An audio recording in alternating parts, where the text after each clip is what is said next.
ஆடும் கரகம் எடுத்து ஆடி வந்தோம். ஆயிரம் கண்ணுடையாளை பார்க்க வந்தோம். வேப்பிலை சூடி வந்தோம். தீச்சட்டியும் ஏந்தி வந்தோம்.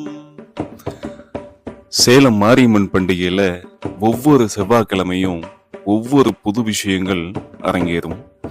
போன வாரம் பூச்சாட்டுதலோட துவங்கின இந்த நிகழ்வு இந்த செவ்வாய்க்கிழமை சக்தி அழைத்தலோட ஆரம்பமாச்சு. சக்தி சிவன் இல்லையேல் சக்தி இல்லை, சக்தி இல்லையேல் சிவன் இல்லை. அப்படிப்பட்ட சக்தியை அழைக்கிறது தான் சக்தி அழைத்தல் அப்படின்னு சொல்லுவோம். இந்த சக்தி அழைத்தல் நிகழ்வானது செவ்வாய்க்கிழமை இரவு ஆரம்பமாகும். வெள்ளை குதிரைகள்ல சக்தியை குடத்துல ஆவாகம் பண்ணி அழைச்சிட்டு வருவாங்க.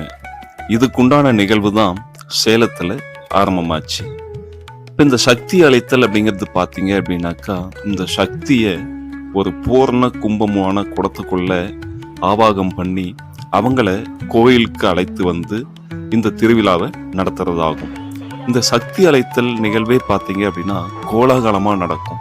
கரகாட்டத்தோட நையாண்டி மேளத்தோட இந்த கலைஞர்கள் புடைசூழ வெள்ளை குதிரையில அம்மா சக்தி வடிவமா பவனி வருவான்.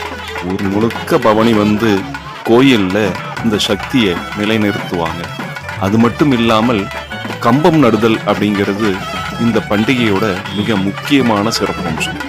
இந்த கம்பம் அப்படிங்கிறது வேப்ப மரத்துல 3 கிளைகள் உள்ள வேப்ப மரத்தை தேடி அதை வந்து கிணத்துல சில நாட்கள் ஊற போட்டு அதையும் கொண்டு வந்து அம்மனுக்கு முன்னால இந்த கம்பம் நடுவாங்க.